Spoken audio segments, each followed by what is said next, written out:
let's talk about money. And for the purposes of this discussion, I'm going to touch on the evolution of money, and I'm going to present a sort of contrarian argument to the whole concept of gold as money.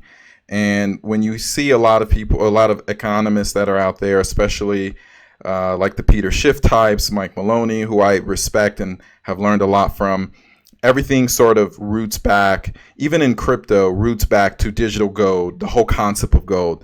The entire concept of gold is something that's more tradition and mythology, and thus forms a habit of saying we need to model an economy, we need to model money after something backed. It's got to be backed by gold. And I think that entire notion is not something that's practical anymore. I think we have far better options, and we need to start thinking about things a lot differently than what we've always done, what we've done for the last 5,000 years. So in the early history, as you see on the sort of left section, even before,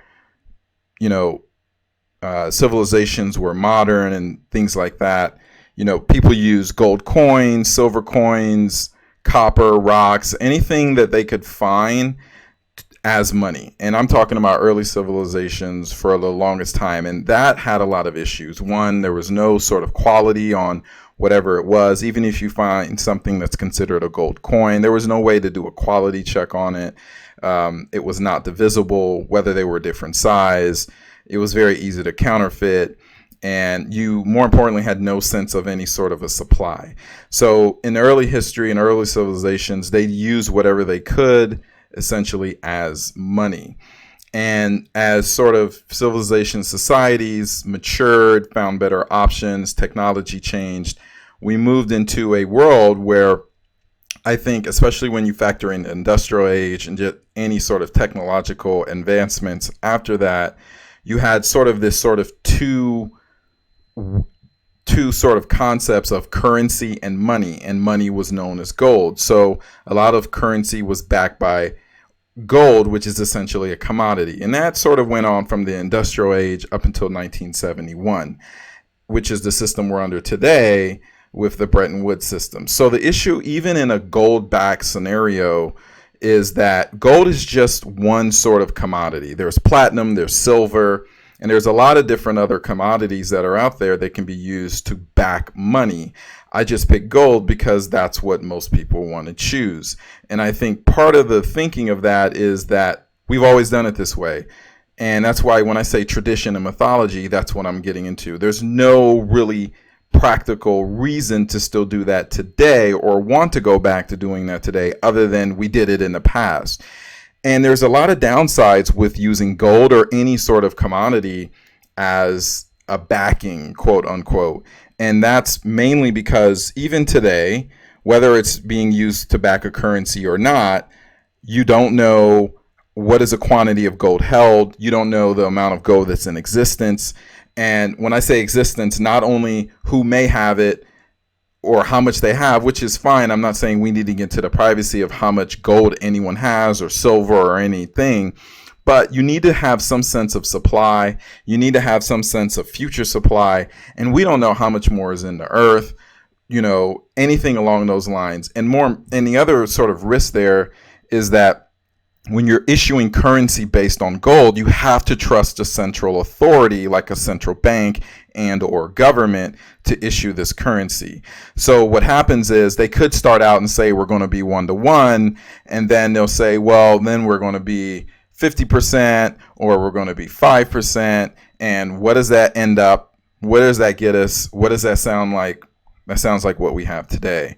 So I think just going back to saying we're going to be on a gold standard, I don't think is practical. We can do a lot better, because the whole reason you want to have gold or any sort of backed currency is because it's tied to supply. But we don't know how much gold there is. We just know that it's scarce, but we don't know how much there is, how much is left in the earth, where it's distributed. I see a lot of things around China or certain countries having more gold. There's nothing that's going to force any country to say how much gold they have. That you just can't make a law like that, and there's no guarantee that that's going to be the case. So from the industrial age I have here until 1971, and 1971 is a very key time when it comes to money, and it's glossed over a lot. But in 1971, Nixon essentially took us off of any sort of remnants of what was a gold standard at that point, and now everything is tied to the U.S. dollar. But there's an issue with that. Now, we did essentially have early on a lot of global confidence in the dollar, but the dollar itself is backed by nothing. Obviously, as we see today, there's an unlimited supply. You're still subject to central bank manipulation. And I know that we would like to think that any money printing, we know how much is in existence, how much money we've printed, but we don't really know how much has been created. I don't trust the government or any entity to know how much money has been printed or have any real sense of how much of the dollar or the euro or any central bank's currency is really out there. So what can we do better today? Well, that's where cryptocurrencies come in. And I think we have to get away from this whole gold backing concept, because you still have to trust that counterparty. You have to trust that entity to always maintain some ratio or some 1-to-1 for gold. Once again, why is gold special? Why not silver? Why not platinum? Why not anything that's not renewable? Like I said, it's just tradition, and that's never a reason to continue to do something. So with cryptocurrencies, we have the ability to have money and currency bound together. We have the ability to have a transparent monetary supply. And how do we know that? Well, the code and the protocol. We have a known supply. We have a very good understanding of a future supply, whether that future supply is fixed or some number based on once again, look at the code, look at the protocol. We have some sense of distribution. You may not know who has that distribution, which is fair, but you have a sense of the distribution, which is, from an economics perspective, is really all you need. I think that's the beauty of allowing us to know the distribution, and at the same time not knowing who has it. And I think that's a good sort of middle ground for those who, when we talk about economic freedom, trustlessness, and just the ability to have uncensorable transactions, that's what we're looking for. You don't get any of that with the current system, because everything is tied to KYC and a lot of anti-money laundering laws, which I'm not for money laundering. All I'm saying is that with crypto, we have the ability to have we have the transparency we need and also the privacy we need. And I think no other previous system offered that. And then it also allows for a trustless digital economy. And that's something you're also not going to get with anything that we had before. That's certainly not something you're going to get with a gold-backed currency, because you're trusting that this digital economy, you're trusting a central bank who can always go from, we're going to be backed by gold 1-to-1 to backed by gold 50%, 5%, even just, right now, banks don't even need to have any sort of money in reserve to lend out money.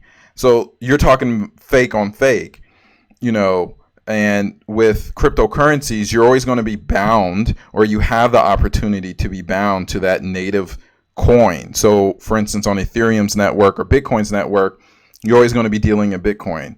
On Ethereum's network, you're always going to be dealing with Ethereum, and the supply. You can see the future potential supply, even if there is an inflation rate. It's all transparent. The problem with cryptocurrencies is that there's a limited infrastructure, there's limited confidence, and people still have not wrapped around the concept of a unit of account. So unfortunately, everything, because of things like Bretton Woods and just habits and behaviors, is everyone thinks of things in terms of the US dollar. But that's only when you look at cryptocurrency in a digital economy as an investment.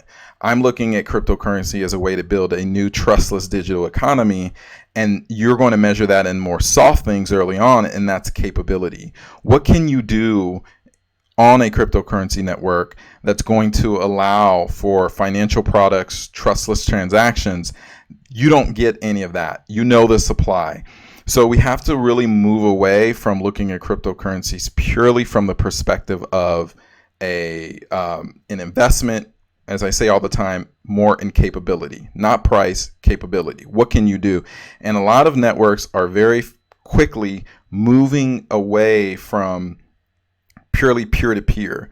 The more mature networks that are growing are offering smart contracts, oracles, and governance, which is going to enable these sort of economies, borderless economies, to take place. So in quick review, I no longer think that gold is a practical form of money. Obviously, it has its purposes in the open market as a commodity and anything that you would use gold for. But as far as just the whole mythology of gold being money, I disagree. We don't need it any longer. It's all based out of habit. It's all based out of mythology. And we have better options with cryptocurrencies.